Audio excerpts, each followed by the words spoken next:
Al Pacino's heart stopped beating in 2020. He was saved by paramedics, but something had changed for good. No one thought the man who wrote The Godfather would live to be 84.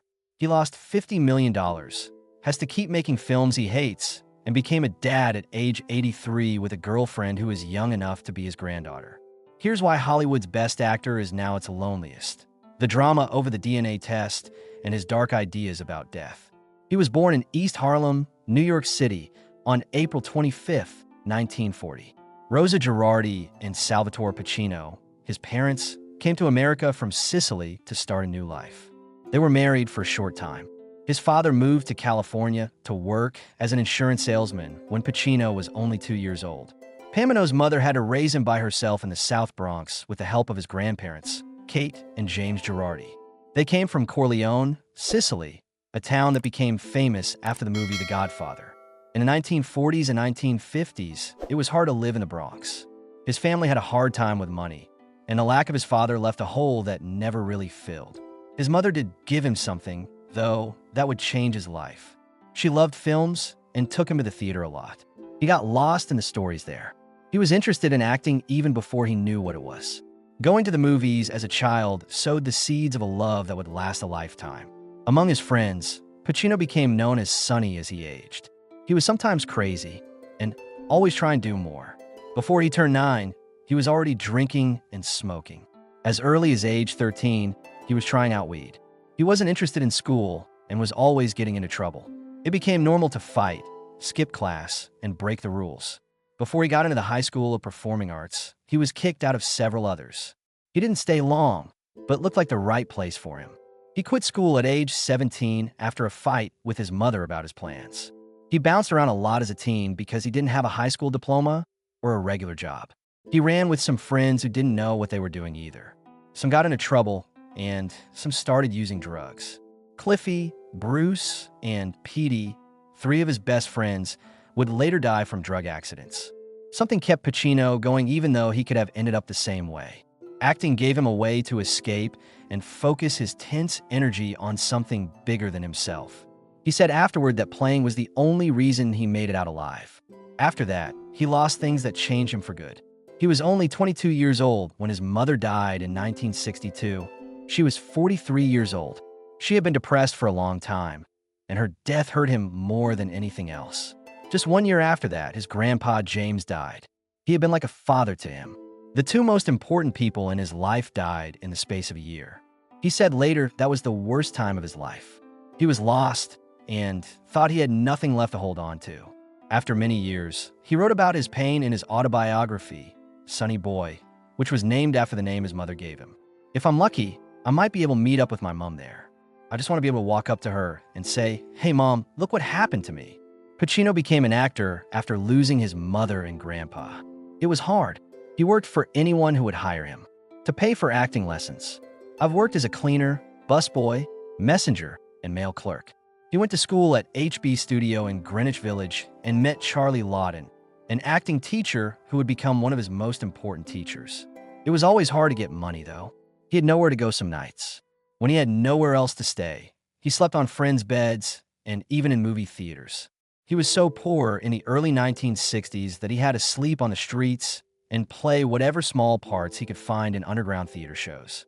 In 1968, Al Pacino starred in the off-Broadway play The Indian Wants the Bronx, which was a big change in his work. The first show was on January 17th at the Astor Place Theater in New York City, and it ran for 177 shows.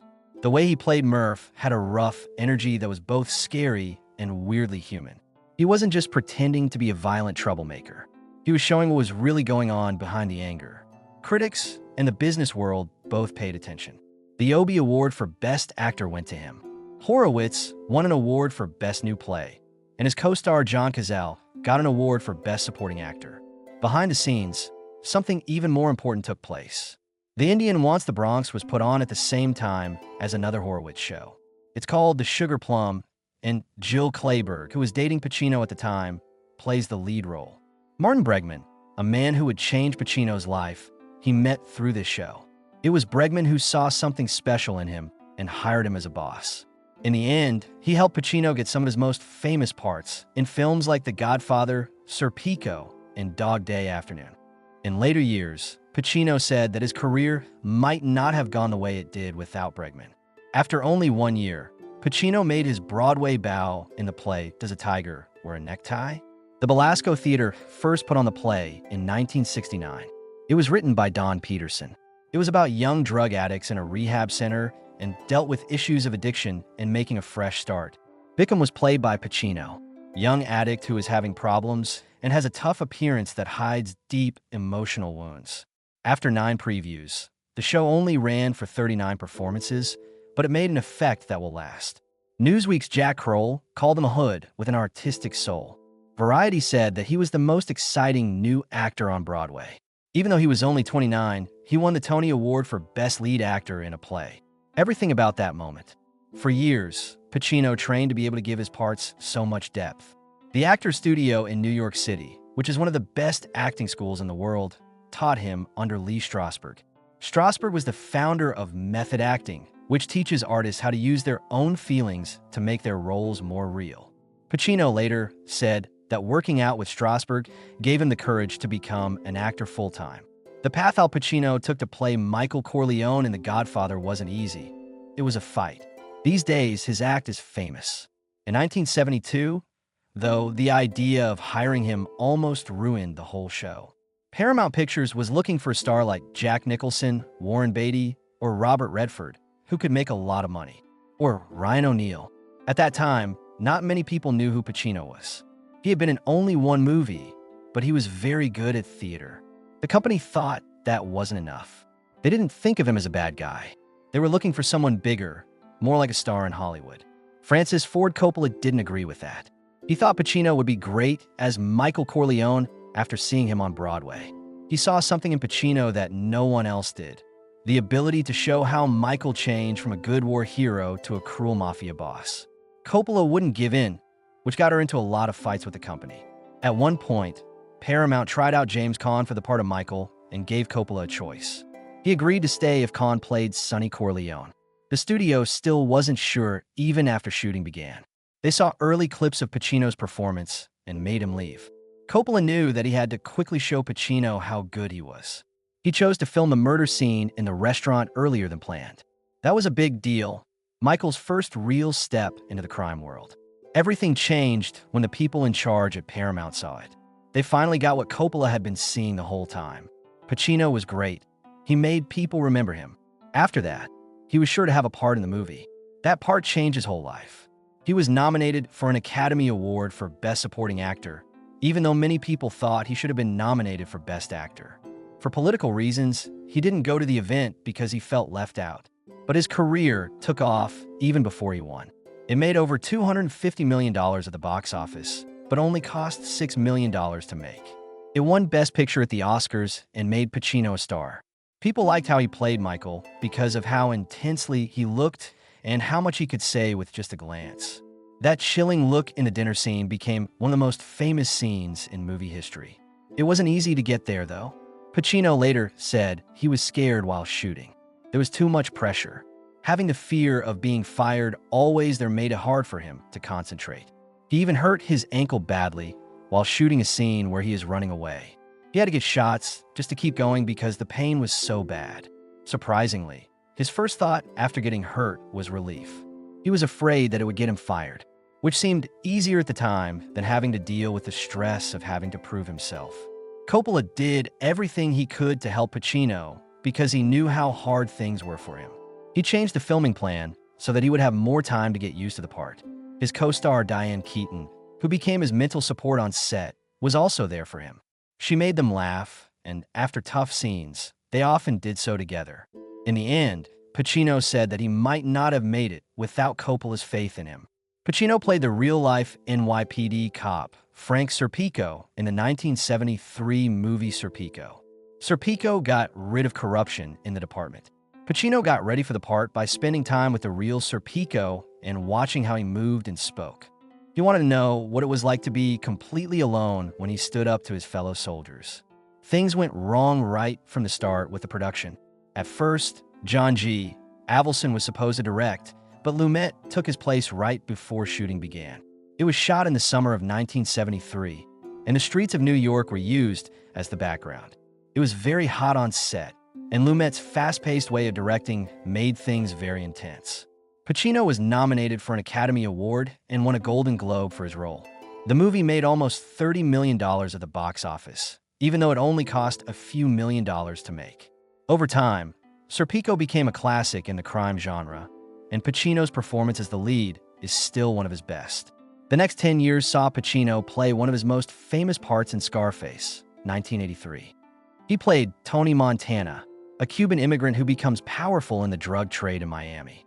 The movie, which was directed by Brian De Palma and written by Oliver Stone, was based on the classic from 1932, but was changed to fit the decade's excess and violence. Tony Montana is mean, driven, and will not give up. He is set on doing something from the time he gets to the United States, to take anything he wants. Pacino threw himself into the part and made Tony's personality his own. Everything about him, from his accent to the way he held a gun, was carefully thought out. He got a serious burn on his hand while shooting when he grabbed the barrel of a hot gun. The accident slowed down work, but it showed how much he wanted the character to feel real. When a movie came out, it got bad reviews. Some people didn't like how violent it was and how much swearing it had. Parts of the movie had to be shot in Los Angeles instead because the Cuban community in Miami didn't like how it portrayed newcomers. The debate didn't stop people from watching Scarface. It made $66 million around the world and became a cult favorite. Tony Montana's rise and fall is a story that shows how greed and power can hurt people. There are famous lines in the movie like "Say hello to my little friend." The movie also had an impact on hip-hop, video games, and pop culture in general. Scarface became known over time as one of the best gangster films ever made. In 1992's In Kent of a Woman, Pacino played a very different kind of role, a part that finally got him an Oscar for Best Actor. He played Lieutenant Colonel Frank Slade, an angry and blind army soldier who spends the weekend with Chris O'Donnell's character, Charlie Sims, a young prep school student. As the movie goes on, Slade teaches Charlie about life while also fighting his own inner sadness. In order to get ready for the part, Pacino wore thick contact lenses that blocked his vision.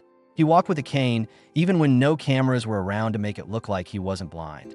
He played Slade in a way that was both funny and serious, which made the character one of his most remembered. The tango scene, in which Slade leads a young woman in a beautiful dance even though he is blind, is one of the most famous parts of the movie. Scarface made a big fuss when it came out in 1983. People didn't like it because it was very violent, used bad language all the time, and they thought it praised drug culture too much. People were shocked by the chainsaw scene, which happens 20 minutes into the movie. Some people, like authors Kurt Vonnegut and John Irving, even left movies without going in. But that wasn't the end of the trouble. In Miami, a lot of Cuban refugees protested, saying that the movie made them look like crooks and drug dealers. They thought it spread damaging stereotypes and made their neighborhood look like the center of Miami's drug trade. People who work in Hollywood could see trouble coming. It is said that Martin Scorsese told Stephen Bauer, who played Tony Montana's best friend, that Hollywood would hate the movie because it showed how evil they are. But it turned out really well, earning more than $134 million around the world despite only costing $31 million to make. People praised Pacino's performance, and his character's signature line, "Hoo-ah," became easily recognizable. People thought he deserved to win the Oscar for a long time because he had already given some of the best performances in movie history. The movie got a second chance over time. It became a cult favorite, especially among Latinos and hip-hop fans who saw Tony Montana as a symbol of defiance and ambition. That rise in fame made arguments stronger. Did Scarface warn against going too far, or had it turned into a symbol of what it was trying to stop? People are still talking about it, which shows that some pictures have lasting effects. After many years, Pacino played another controversial part in HBO's 2018 movie Paterno, which is about the Penn State child abuse case. It was mostly about two important weeks in 2011 when football legend Joe Paterno, who had over 400 wins in his career, had his image ruined.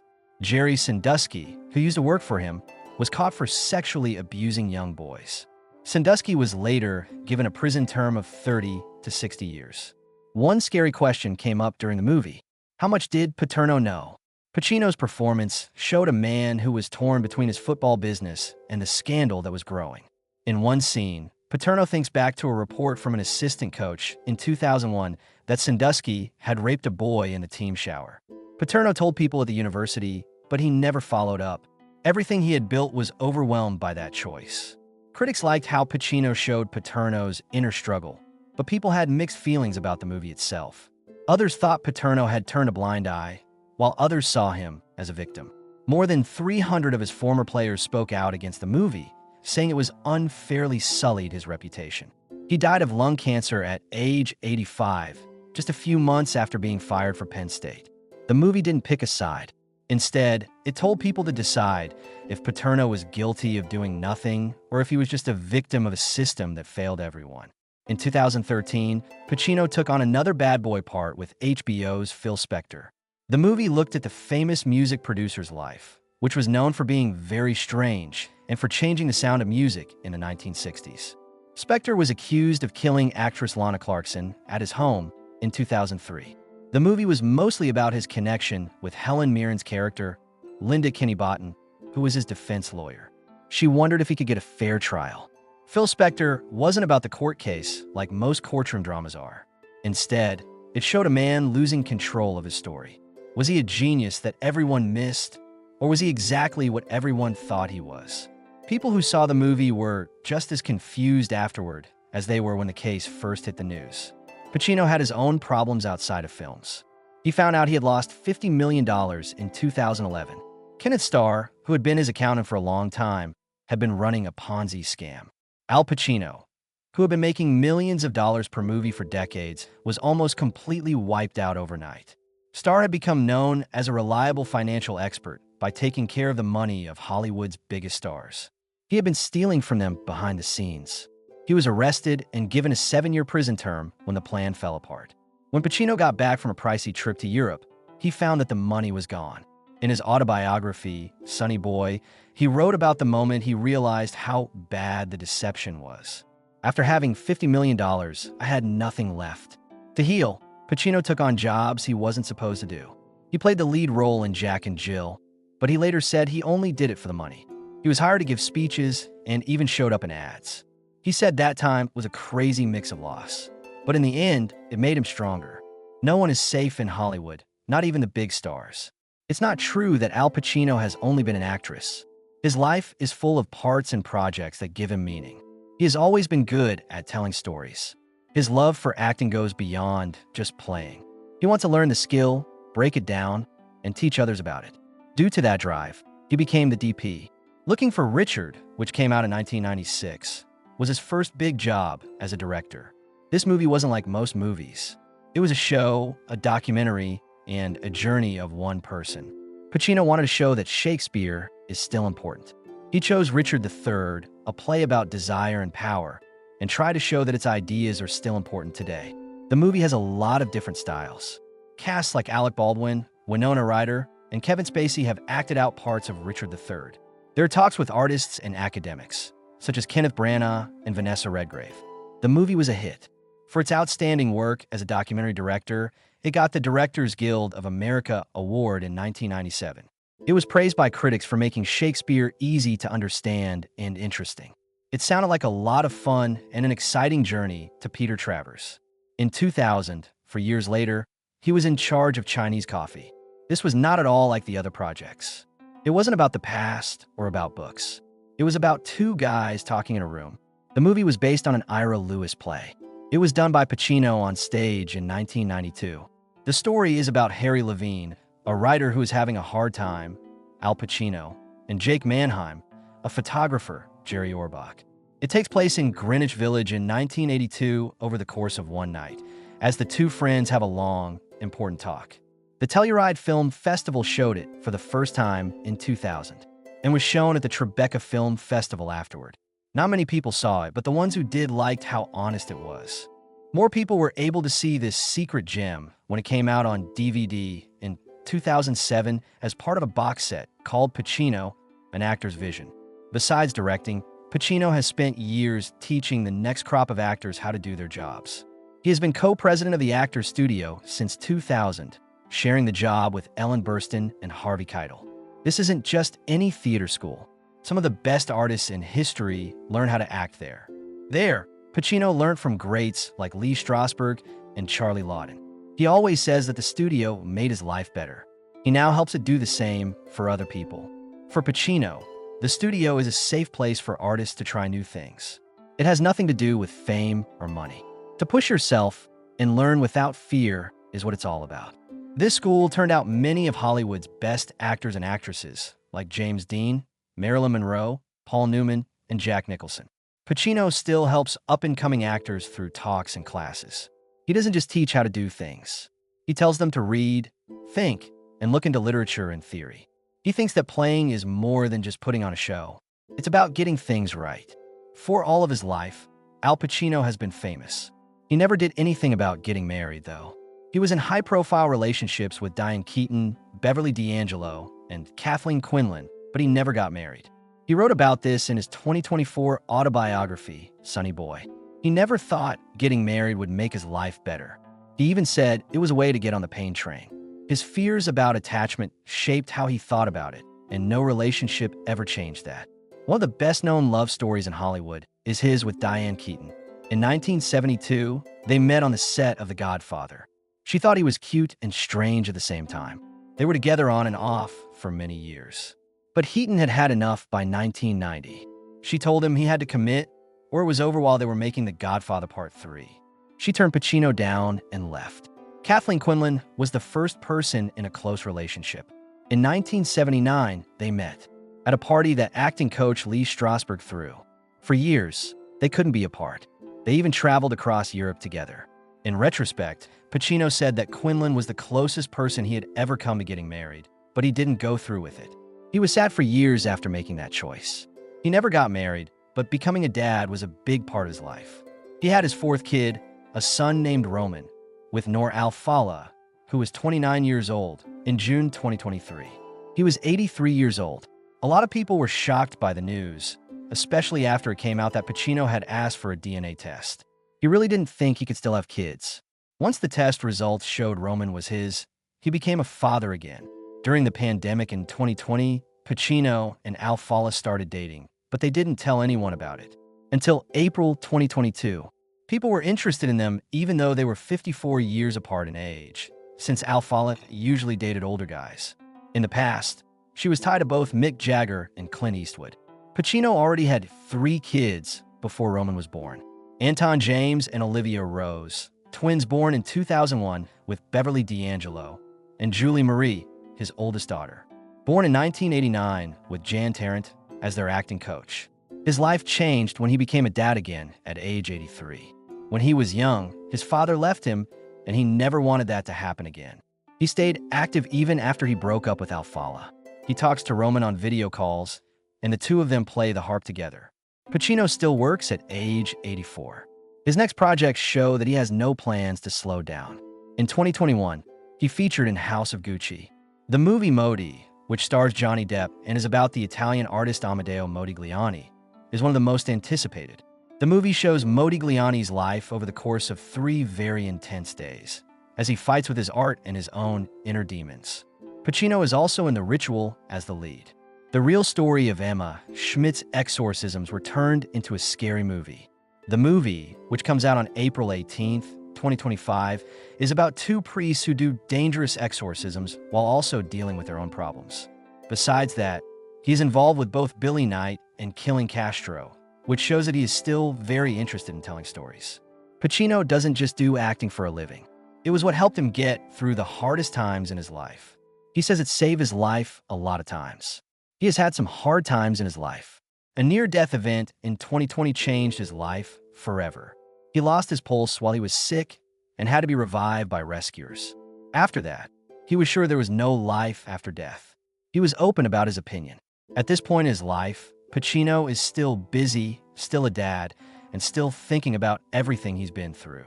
He didn't do what most people do, but that didn't stop him from having a full life. He is still one of the most interesting people in Hollywood, on and off film.